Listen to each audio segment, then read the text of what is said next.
ఆరోగ్యాభిలాషులందరికీ నా హృదయపూర్వక నమస్కారములు. మన శరీరములో రక్షణ వ్యవస్థ వైరస్ బ్యాక్టీరియాల నుంచి మన రక్షించటానికి ఉండి వాటికి బుద్ధి చెలించో మతి భ్రమించో మన శరీర అవయవాలనే పరాయిగా భావించి వైరస్ బ్యాక్టీరియాని చంపినట్టుగానే మన శరీర అవయవాలనే దాడి చేసి చంపేసి దీర్ఘ రోగాలైన ఆటోఇమ్యూన్ డిజార్డర్స్ రావటానికి కారణం అవుతున్నది మన రక్షణ వ్యవస్థే.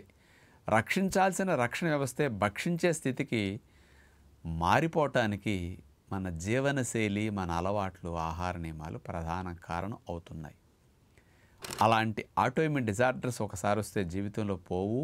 స్టెరాయిడ్స్ 90% వాడుతూ బ్రతకాల్సి వస్తుంది. చాలామందికి ప్రాణాపాయ స్థితి వచ్చి ఎక్కువ మంది కూడా చనిపోవటం జరుగుతున్నది ఈ రోజుల్లో. మనిషి జీవితం నరకంగా మారిపోతుంది ఆటోఇమ్యూన్ డిజార్డర్స్ వస్తే. అలాంటి ఆటోఇమ్యూన్ డిజార్డర్స్ రావటానికి మన రక్షణ వ్యవస్థలో అట్లా చెడ్డ మార్పులు రావడానికి కారణాలు ఏమిటి? మనం ఏం మారాలి, ఏం మార్చుకోవాలి, దీని పట్ల ఈరోజు అవగాహన కలిగించుకుందాం. మన శరీరాన్ని వైరస్, బ్యాక్టీరియా, ఫంగస్, క్రిములు ఇట్లాంటి వాటి బారి నుండి రక్షించడానికి రక్షక దళాలు ఉన్నాయి. అవి పంచదళాలు. 1 మోనోసైట్స్, 2 న్యూట్రోఫిల్స్, 3 ఇసినోఫిల్స్, 4 బ్యాసోఫిల్స్, 5 లింఫోసైట్స్. ఇట్లాంటివన్నీ పంచదళాలు. దేశాన్ని రక్షించే సైన్యం త్రివిధ దళాలు, మీకు తెలుసు కదా. ఇక్కడ పంచదళాలు.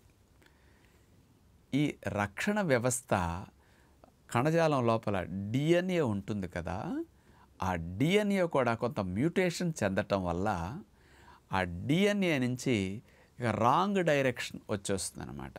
అంటే డిఎన్ఏ మ్యూటేషన్ చెందేసరికి, రూపాంతరం చెందేసరికి వైరస్ బ్యాక్టీరియాని అటాక్ చేసి చంపటం తెలుసు కదా. మన శరీర అవయవాల్ని ఇక పరాయిగా భావించే మార్పులు ఆ డిఎన్ఏ మ్యూటేషన్ జరిగినప్పుడు వచ్చేస్తున్నాయి. అందుకని రక్షణ వ్యవస్థ వైరస్ బ్యాక్టీరియాల మీద దాడితో పాటు మన అవయవాల మీద దాడి చేయడానికి అక్కడ చేంజెస్ వచ్చేస్తున్నాయి. మరి ఆ డిఎన్ఏ మ్యూటేషన్ చెంది అక్కడ చేంజెస్ రావడానికి కారణాలు ఏమిటి అంటే, కొన్ని ముఖ్యంగా చెప్పే సైంటిఫిక్ కారణాలు ఈ మధ్య ఏమిటంటున్నారంటే, ఎన్విరాన్మెంటల్ ఫ్యాక్టర్స్, నేచర్లో వచ్చిన మార్పులు, అంటే కాలుష్యము, పొల్యూషను, కెమికల్స్ ఇట్లాంటివి. ఇక రెండవది జెనెటికల్గా కొంతమందికి జెనెటికల్గా డిఎన్ఏలో కొంచెం మోడిఫికేషన్స్, అట్లా మ్యూటేషన్ జరిగి మరి పిల్లలకి అట్లాంటివి వచ్చినాయి అనుకోండి, హెరిడిటరీగా ఆటోఇమ్యూన్ డిజార్డర్స్ కొంతమందికి ఆ రకంగా వస్తున్నాయి అన్నమాట. మూడవది కొన్ని రకాల మెడిసిన్స్ కారణంగా, మందులు ఎక్కువగా వాడటం, ఆ మందుల సైడ్ ఎఫెక్ట్కి రక్షణ వ్యవస్థలో ఉండే డిఎన్ఏలో మ్యూటేషన్ జరగడం జరుగుతున్నది. ఇక 4వ ముఖ్యమైన కారణం ఫ్రీ రాడికల్ డైట్, అంటే హాని కలిగించే junk food, fast food, bakery foods, stored and packed tinned foods ఉంటున్నాయి కదా. ఇట్లాంటి వాటి వల్ల డిఎన్ఏ, రక్షణ వ్యవస్థలో డిఎన్ఏ మ్యూటేషన్ చెందుతున్నది అని సైంటిఫిక్గా కూడా రుజువైన ఈ మధ్య. అందుకని చాలామందికి ఆటోఇమ్యూన్ డిజార్డర్స్ యూత్కి చిన్నప్పటి నుంచి ఎక్కువ రావటానికి కూడా డిఎన్ఏ మ్యూటేషన్స్ అన్నిటికంటే ఎక్కువ రీజన్ ఫుడ్తో జరుగుతున్నది. ఇలాంటి లైఫ్ స్టైల్ అండ్ ఫుడ్, దీనివల్ల జరిగే మార్పు వల్ల ఎక్కువ ఆటోఇమ్యూన్ డిజార్డర్స్ వస్తున్నాయి. మరి రక్షణ వ్యవస్థలో ఇలాంటి కారణాల వల్ల ఏం మార్పులు వస్తాయంటే, అతి ముఖ్యమైన కారణం ఏమిటంటే, మన రక్షణ వ్యవస్థలోనే ఏది మన సెల్లు, ఏది పరాయి నుంచి వైరస్ బ్యాక్టీరియా లోపల ప్రవేశించింది కనిపెట్టే విజ్ఞానం లేకుండానే ఇక వైరస్ బ్యాక్టీరియాతో పాటు మన సెల్లను కూడా వైరస్ బ్యాక్టీరియాగా భావించే స్థితి ఈ కణాల్లో, రక్షణ వ్యవస్థ కణాల్లో డెవలప్ అయిపోవటం, ఇది మెయిన్ రీజన్. ఇక రెండవది యాంటీబాడీస్ని మోతాదుకి మించి అధికంగా ప్రొడ్యూస్ చేసి అతిగా అటాక్ చేసేయటం, అటు వైరస్ బ్యాక్టీరియా మీదను మరియు మన అవయవాల మీద. ఇక మూడవ రీజన్, వైరస్ బ్యాక్టీరియాని చంపడానికి మన రక్షక దళాలు కొన్ని కెమికల్స్ని, టాక్సిన్స్ని రిలీజ్ చేస్తాయి. ఈ ఆటోఇమ్యూన్ డిజార్డర్స్ వచ్చేవాళ్ళు ఏం జరుగుతుంది, రక్షణ వ్యవస్థ మోతాదుకు మించి, అవసరానికి మించి హై డోసులో కెమికల్స్ని, టాక్సిన్ రిలీజ్ చేస్తాయి అన్నమాట. దానివల్ల మంచి కణాలు కూడా డ్యామేజ్ అవ్వటం స్టార్ట్ అవుతాయి. ఇక 4వ రీజన్ ఏంటంటే, ఇమ్యూన్ సిస్టమ్ మెమరీలో కూడా చేంజెస్ వచ్చేస్తున్నాయట ఈ డిఎన్ఏ మ్యూటేషన్ జరగటం వల్ల.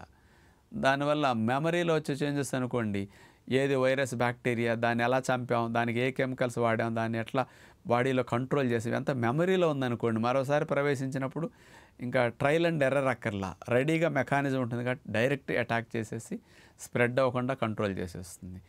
మెమరీలో ఇట్లాంటి సరిగా లేదనుకోండి, మళ్ళీ ఈలోపు దాడి చేయటం లేట్ అవుతుంది, ఈలోపు వైరస్ బ్యాక్టీరియాలు మన అటాక్ చేస్తుంటాయి, ఓవర్గా ఇమ్యూన్ సిస్టమ్ రెస్పాన్స్ అవ్వాల్సి వస్తున్నది. ఇలాంటి మెకానిజమ్స్ అన్నీ ఆటోఇమ్యూన్ డిజార్డర్స్కి కారణాలు అవుతున్నాయి. ఈ ఆటోఇమ్యూన్ డిజార్డర్స్ అనేవి రావటానికి ఇవన్నీ కారణాలైతే మరి ఏ అవయవాల మీద దాడి చేస్తే అవయవానికి ఒక్కొక్క సమస్య అని చెప్తారు. అది కొంతమందికి మలం ప్రేగులో దాడి చేస్తుంది అనుకోండి, రక్షణ వ్యవస్థ. మలం ప్రేగులు అల్సర్లు పడిపోయి మోషన్ బ్లడ్తో వెళుతూ ఉంటుంది, రోజుకి 5-6 సార్లు బ్లడ్ పడుతూ ఉంటుంది అనమాట. జీవితకాలం స్టెరాయిడ్స్ వాడుతూ మేనేజ్ చేసుకోవాల్సి వస్తుంది. అల్సరేటివ్ కోలైటిస్, కొన్ని రకాలుగా క్రాన్స్ డిసీజ్ ఆటోఇమ్యూన్లో ఎఫెక్ట్ అవుతున్నది. అట్లాగే వైట్ ప్యాచెస్ స్కిన్కి వస్తాయి, మరి సోరియాసిస్, ఇట్లాంటివన్నీ ఆటోఇమ్యూన్ డిజార్డర్స్. అది రక్షణ వ్యవస్థ చర్మాన్ని దాడి చేయటం మొదలు పెడుతుంది అన్నమాట. అట్లాగే స్క్లిరోడర్మా, ఇట్లాంటిది స్కిన్కి వచ్చే ట్రబుల్ అనమాట.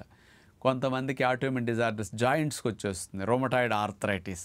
ఇంకా కొంతమందికి ప్యాంక్రియాస్ మీద దాడి చేస్తుంది రక్షణ వ్యవస్థ, ఇదే టైప్ 1 డయాబెటీస్ ఆటోఇమ్యూన్ డిజార్డర్ అనమాట. మరి కొంతమందికి ఇది వెళ్ళి ఏ వెన్నుపూసను అట్లాంటి దాని మీద టార్గెట్ చేస్తుంది రక్షణ వ్యవస్థ. అదే మీకు అందరికీ తెలుసు, యాంకిలైజింగ్ స్పాండిలోసిస్, వెన్నుపూస అంతా కూడా ఏదో రాడ్ లాగా పిల్లర్ లాగా గట్టిగా అయిపోతుంది అనమాట, మెడ నుంచి కింద భాగం అంతా. ఇట్లా రకరకాలుగా వచ్చే సమస్యలన్నీ ఆటోఇమ్యూన్ డిజార్డర్స్ అనమాట.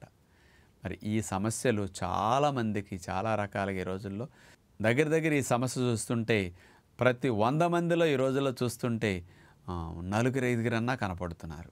అంటే అట్లా బాగా పెరిగిపోతున్నాయి ఈ ఆటోఇమ్యూన్ డిజార్డర్స్. ఈ లెక్కలు ఈ మధ్య ఇంకా పెరుగుతున్నాయి.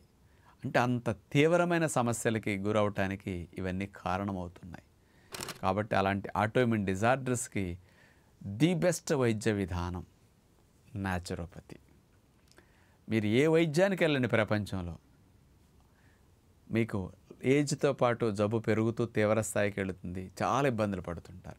మీరు అన్ని వైద్యాలు వాడేసాకైనా ఒక్కటి ఉంది మిమ్మల్ని రక్షించడానికి అని గుర్తుపెట్టుకోండి, అదే న్యాచురోపతి. మన ఆశ్రమంలో ప్రతి నెల 1200 మంది అడ్మిట్ అయితే ఈ ఆటోఇమ్యూన్ డిజార్డర్తో చేరేవారు, సోరియాసిస్ కానీ రకరకాల ఆర్థరైటిస్ కానీ 100 నుంచి 150 మంది ఉంటారండి దగ్గర ఈ ట్రబుల్స్తో చేరేవారు. మరి ఇన్ని సంవత్సరాల నుంచి 30 ఏళ్ళ నుంచి ఎన్ని లక్షల మందికి ఇట్లాంటి విధానం ద్వారా వాటిని తగ్గించటం మేము చూసాం. అసలు స్టెరాయిడ్స్ లేకుండా, పెయిన్ కిల్లర్స్ లేకుండా జాయింట్ పెయిన్స్ తగ్గి ఆటోఇమ్యూన్ డిజార్డర్స్ కూడా నెగిటివ్ అవుతున్నాయి. 6 నెలలు 1 ఇయర్ ఫాలో అయ్యేసరికి లైఫ్ స్టైల్ అండ్ డైట్ మోడిఫికేషన్స్తో ఆ డిఎన్ఏ కూడా మళ్ళీ మ్యూటేషన్ జరగకుండా డిఎన్ఏ కూడా మళ్ళీ హెల్దీగా మారుతున్నది. అందుకని ఇవన్నీ కూడా బ్లడ్ రిపోర్ట్స్తో సహా మీరు మరి తీసుకుంటే నెగిటివ్ అనేవి కనపడుతున్నాయి. అంత బాగా ఆటోఇమ్యూన్ డిజార్డర్స్ నుంచి మీరు బయటపడవచ్చు. అటు సోరియాసిస్ కానీ, ఇటు విటిలిగో, ఇటు అల్సరేటివ్ క్వాలిటీస్, అట్లాగే మీకు రోమటాయిడ్ ఆర్థరైటిస్, ఎస్ఎల్ఈ, ఇట్లాంటివన్నీ ఎంత అద్భుతంగా ఫలితాలు వస్తున్నాయో.